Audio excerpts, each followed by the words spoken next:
Kansas City Chiefs played their best football game of the season on Sunday night against the Steelers. That was by far their best game in terms of total completion. The offense looked like the offense of 2018, 2019, 2020, or 2019, 2020, 2021, depending on what Januaries you're looking at of the playoffs. And the defense was the defense that we had seen largely for the entire year post mid-October.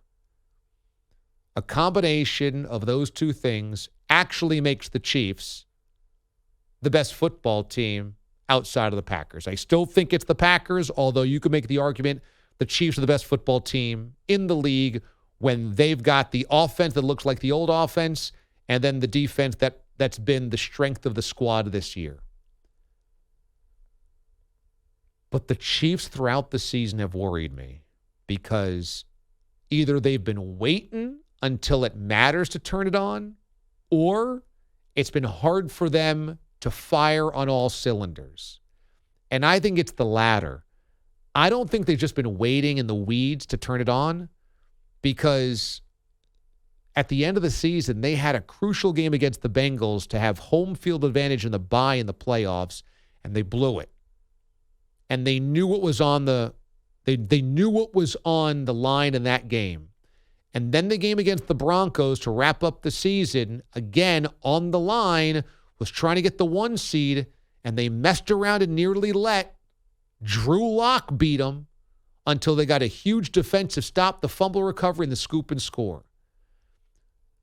They looked unbelievable on Sunday night, but I'm just wondering how much that had to do with the opponent. Where the Steelers could literally not score a point on offense. Their only points were on defense. In a snap where Mahomes wasn't even the quarterback, and the Chiefs were allowed to play kind of without pressure there until they figured it out, and then boom, boom, boom, boom, boom, boom, 5 touchdowns, the game is over. That's not going to happen against this Bills team because the Bills are not going to allow you to just kind of hang around, buy your time, and then finally go, okay, now's where we get after it. The Bills are going to put pressure on you from the first snap of the game offensively. Whether Josh Allen runs the football or throws the football, you're under pressure, you're under duress right from the opening snap. The incident with Willie Gay is certainly something to watch. He had a domestic incident where he was arrested on Wednesday night. Now, the details of that are fuzzy. It appears there was some broken object, some broken property, damaged property that Willie Gay did when he went over to the mother of his son and got angry for some reason, broke a vacuum, broke a cell phone case cover, slammed a door, something like this. Will the Chiefs play him? Will they use him? Will it be a distraction? Will it be a cloud a little bit like last year going into the Super Bowl with Britt Reed? Now, that crash was way more severe. Don't get me wrong. I'm not putting them in the same category that wise, but it's a domestic violence incident. And they've had a few of these. You know, Kareem Hunt was in the middle of this a couple of years ago. They had to release him. Add that on top of this pressure that Josh Allen can put on you and the Bills can put on you. Number one, the Bills went to Arrowhead last year in the AFC Championship game. Don't think they forgot about that feeling. Lost. Earlier this season on Sunday Night Football, the Bills put 38 points on the Chiefs' defense. Don't think that they forgot how to do it. And they're coming off one of the greatest offensive performances in playoff history. I think the Bills get over the hump here. I think the Bills finally break through the Chiefs. I think the Bills finally find a way to do it. And this game is going to be absolutely scintillating. This is the game that we've all waited for, and both teams playing at their very best. The best part about this is neither one left any doubt last week at how good they could be. And if they play at their potential, this thing is going to be an instant classic. Bills and Chiefs on Sunday night, but I like the road Bills to get through the Chiefs. The Allen-Mahomes matchup is an incredible one. And I think that this absolutely could be the quarterback rivalry of the next decade.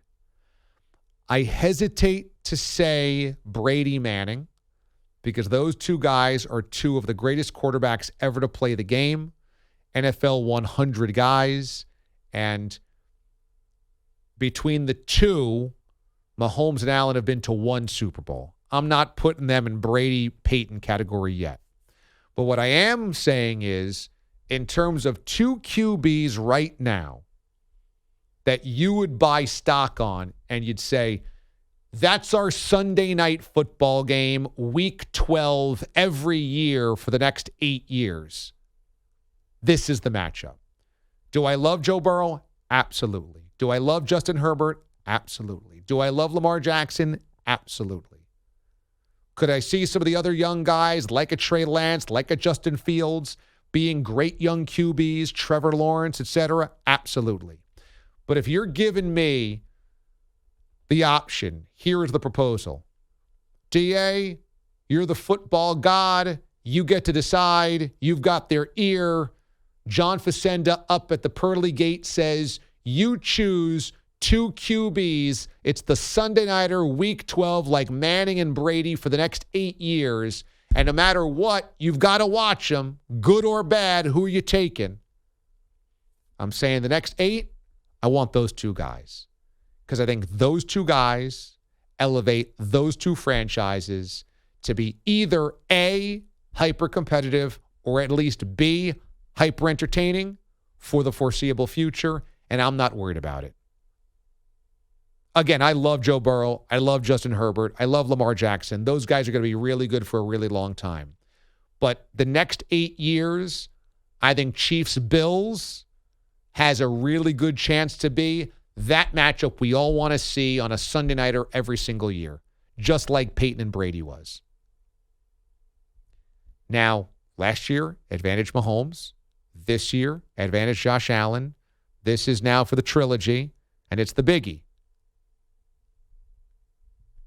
Allen has now graduated to a point where you have to put him in the discussion of some of the great quarterbacks in the NFL. And I think up until this season, even after he lost in Jacksonville on a bunch of field goals, you could say, yeah, but I can't count on Josh Allen week in, week out.